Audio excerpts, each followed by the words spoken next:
O siya, ito na naman yung panibagong kwento ko para sa inyo. Ay, pasok na naman ulit tayo para sa school. Sabi nga ng kasabihan, kapag hindi ka mag-aaral ngayon, paano na ang future mo?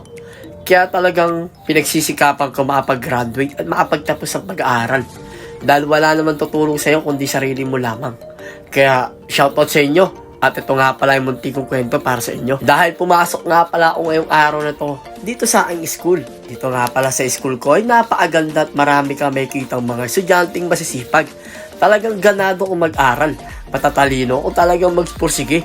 Kaya bilib ako sa mga estudyante rin sa Coleno Subic. Kaya naman habang pumapasok ko dito, marami nga rin pa nakakilala sa akin dito at kumaway-kaway.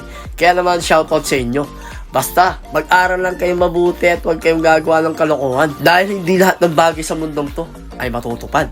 Depende sa iyan, sa pangarap mo, at saka sa ginagawa mong part ng iyong sarili. Kaya naman sa mga gusto makapagtapos ng pag-aaral, mag-aral lang tayo ng mabuti. Kahit marami tayong pagsubok na pinagdadaan at hirap. Shoutout nga pala sa kaibigan natin to.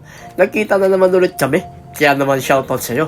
At ikwento ko na naman ulit yung aking natuto na kwento para sa inyo. Dahil marami pa rin tayong mga lungkot at mga nadaramang pagod sa buhay natin.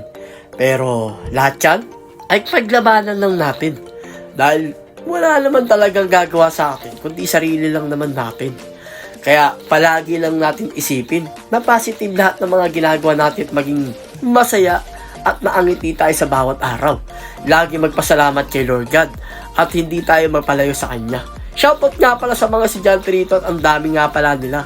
Nag-enroll yung iba nga dito ay mga nalit na rin. Puro busy din naman sila dahil may mga pamilya din itong mga to. Shoutout sa inyo at mag-aral tayo ng mabuti. Para din naman sa atin sa future. Sabi nga nila, sa tunay na buhay, may kita mo ang iyong tunay na buhay kapag nakapagtapos ka ng pag-aaral. Or pag hindi ka nakatapos ng pag-aaral. Kaya hanggat maaari, mag-aral tayo ng mabuti. Malayo man, malapit, pagtsagaan natin para sa atin din naman sarili. Sa mga gustong mag-aral at sa mga hindi pa mag-aaral ngayong taon na to, pagtsagaan natin. O siya, shoutout nga pala sa kanila. Shoutout pa! So paano? Ako nga pala si Potpot. Maraming salamat sa inyo lahat. Please like and share and follow my page. Hanggang sa muli, God bless and paalam!